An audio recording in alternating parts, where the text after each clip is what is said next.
ఈరోజు బ్రహ్మముడి ఎపిసోడ్లో ఏం జరిగిందో తెలుసుకుందాం.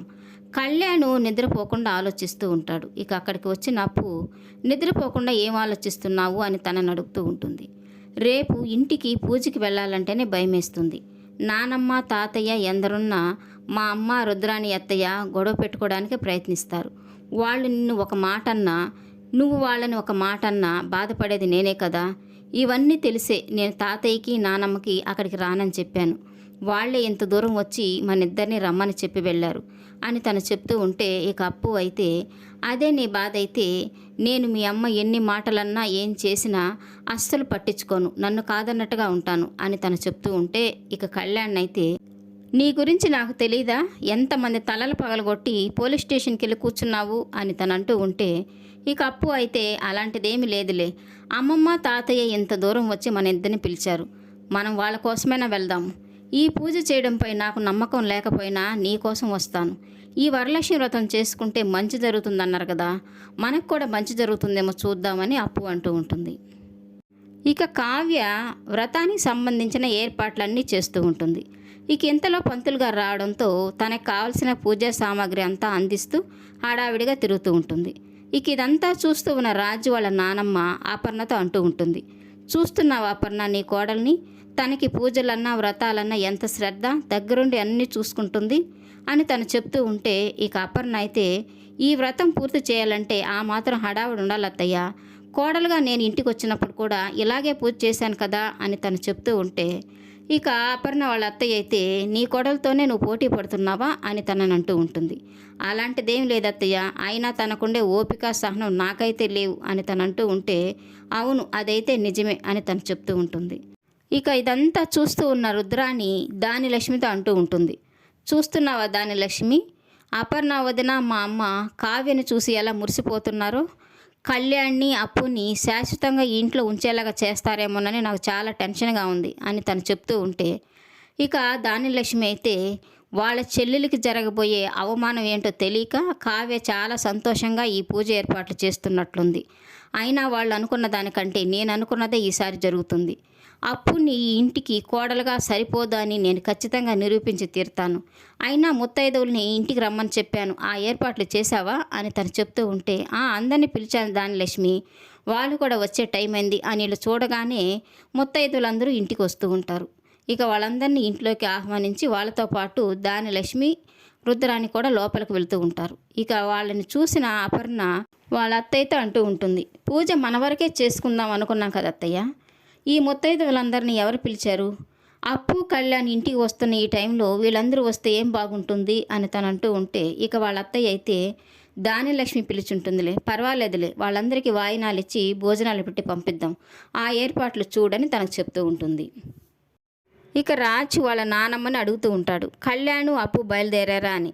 ఇక వాళ్ళ నానమ్మ కూడా విసుక్కొని, ఇప్పటికీ ఈ ప్రశ్నను 10 సార్లు అడిగావు, అయినా పిలిచింది ఎవరనుకున్నావు, నేను మీ తాతయ్య, ఖచ్చితంగా కళ్యాణ్ వచ్చి తీరుతాడు అని తను చెప్తూ ఉంటే, ఇక రాజు అయితే చాలా సంతోషంగా కళ్యాణ్ రావాలి, అప్పుడు చూడాలి ఆ కళావతి ముఖం మాడిపోతుంది అని తను చెప్తూ ఉంటాడు. ఇక వాళ్ళ నానమ్మ అయితే కావ్య ముఖం మాడిపోవడం ఏమిటి అని తను అంటూ ఉంటే, అవును నానమ్మ, కళ్యాణ్కి అప్పుకి పెళ్ళైపోయి వెళ్ళిపోతుంటే తనని వెనక్కి పిలవమంటే తను పిలవలేదు, తర్వాత వెళ్ళి అప్పుని కళ్యాణ్ని ఇంటికి తీసుకొద్దాం రమ్మంటే తను రానంది, ఇప్పుడు కళ్యాణ్ చూస్తే తన ముఖం మాడిపోతుంది కదా అని రాజు అంటుంటే, ఇక రాజు వాళ్ళ నానమ్మ అయితే అంతేనా నువ్వు కావ్యాన్ని అర్థం చేసుకుంది అని తనని అరుస్తూ ఉంటుంది.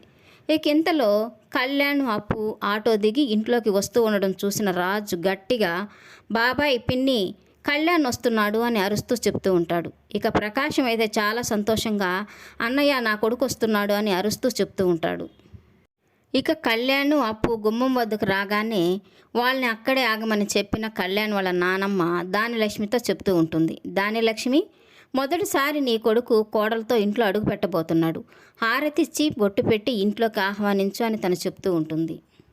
ఇక సందర్భం కోసమే ఎదురు చూస్తూ ఉన్న దానిలక్ష్మి, నా కొడుకు హారతి ఇవ్వడంలో నాకు ఎలాంటి అభ్యంతరం లేదు అత్తయ్య, కోడలని నా నెత్తిన రుద్దాలనుకుంటున్న ఈ అమ్మాయికి అమ్మాయి లక్షణాలు ఎక్కడైనా ఉన్నాయా, వ్రతానికి వస్తున్నానని తెలిసి కూడా ప్యాంటు షర్ట్ వేసుకుని వచ్చింది అని తను చెప్తూ ఉంటే, ఇక వెంటనే రుద్రాణి కూడా, అవును, ఏ పబ్బుకో పార్టీకో వెళ్తున్నట్టుగా ప్యాంటు షర్ట్ వేసుకుని వచ్చింది, బొట్టు పెడితే అదైనా ఉంచుకుంటుందో లేదో అని తను అంటూ ఉంటే ఇక అక్కడికి వచ్చిన ముత్తైదులు కూడా ఏంటి దాని లక్ష్మి, తను మీ కోడల, ఏదో కొత్త కోడలను చూద్దామని వస్తే ఈ అమ్మాయి ఏంటి ప్యాంటు షర్ట్ వేసుకుని వచ్చింది, తనేమైనా ఫారిన్లో పుట్టిందా, కొత్త కోడలంటే ఎలా ఉండాలి, పట్టు చీర కట్టుకుని నగలు పెట్టుకుని ఉండాలి కదా, ఏం చూసి నచ్చాడమ్మా నీ కొడుకు ఈ అమ్మాయిలో అని వాళ్ళు కూడా అంటూ ఉంటారు.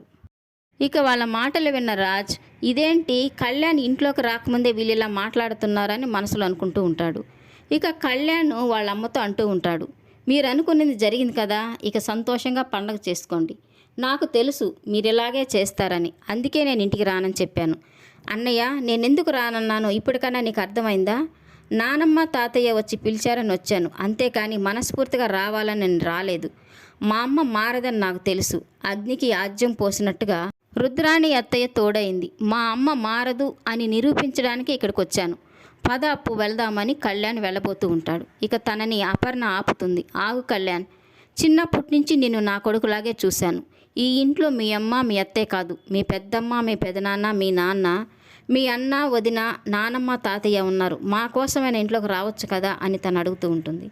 ఇక ప్రకాశం కూడా అవును కళ్యాణ్, నిన్ను చూడకుండా నేను ఉండలేకపోతున్నాను అని తను అంటూ ఉంటే నేను ఇక్కడికి రాలేను, కానీ నువ్వైతే మా ఇంటికి రావచ్చు నాన్న, నువ్వు ఎప్పుడు రావాలనుకుంటే నన్ను చూడాలనిపించినప్పుడు రా అని తనతో చెప్తూ ఉంటాడు. ఇక వెళ్ళబోతూ ఉన్న వాళ్ళని కావ్య ఆగు కళ్యాణ్ అని ఆపుతుంది. ఇంటి ముందుకు వచ్చిన కొత్త కోడలు గౌరీదేవితో సమానం, నట్టింట్లోకి వచ్చిన కోడలు లక్ష్మీదేవితో సమానం, పూజలో కూర్చున్నప్పుడు సరస్వతీదేవితో సమానం. ముగ్గురు అమ్మలు కలిపిన కొత్త కోడలు ఇంట్లోకి రాకుండా వెనక్కి వెళ్ళిపోతే ఈ ఇంటికే అరిష్టం. కళ్యాణ్, నువ్వు నీ భావుకత ప్రపంచం నుంచి బయట ప్రపంచంలోకి అడుగుపెట్టావు. ఆ ప్రపంచంలో మీ అమ్మ లాంటి వాళ్ళు, అత్త లాంటి వాళ్ళు, ఈ ముత్తైదులు లాంటి వాళ్ళు చాలామంది ఉంటారు. వాళ్ళందరినీ దాటుకొని నువ్వు అడుగు ముందుకెయ్యాలంటే ఈ గుమ్మం దాటి లోపలికి రా. కోపతాపాల కంటే బంధాలు బాంధవ్యాలే ముఖ్యం అని కళ్యాణికి చెప్తూ ఉంటుంది.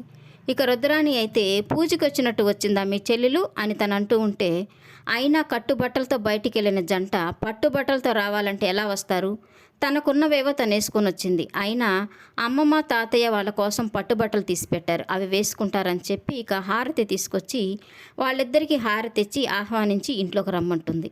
ఇక తను చేసిన పనికైతే ఇంట్లో వాళ్ళందరూ చాలా సంతోషపడిపోతూ ఉంటారు, ఒక్క రుద్రాణి దాని లక్ష్మి తప్ప. ఇక ఇంట్లోకి వెళ్ళిన కళ్యాణ్ని వాళ్ళ నాన్న రాజ్ హక్ చేసుకొని చాలా సంతోషపడిపోతూ ఉంటారు. పూజలో కూర్చోవడానికి తనని బట్టలు మార్చుకొని రమ్మని చెప్తారు. ఇక అపర్ణ అప్పును చూసి నీతో నేను ఎప్పుడు మాట్లాడలేదు అప్పు, నువ్వు కూడా నాకు కావ్యతో సమానం అని చెప్పి ఇక అక్కడే ఉన్న స్వప్నతో తనని రెడీ చేసి తీసుకురమ్మని చెప్తుంది.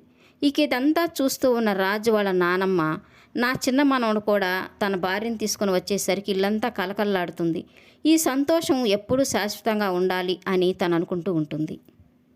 ఇక దాని లక్ష్మి రుద్రాణితో చెప్తూ ఉంటుంది, ఆ అప్పుని ఈ గడపలో కాలు పెట్టనీయకుండా చేద్దామనుకుంటే ఆ కావ్య చాలా తెలివిగా తనని లోపలికి రానిచ్చింది, అయినా నేను ఊరుకుంటానా, తనకి అడుగడుగున అవమానాలు పాలు చేసి తను ఇంట్లోకి రావడానికి కూడా భయపడేలాగా చేస్తాను, అలా చేయకపోతే నా పేరు దానిలక్ష్మే కాదు అని తనకు చెప్తూ ఉంటుంది.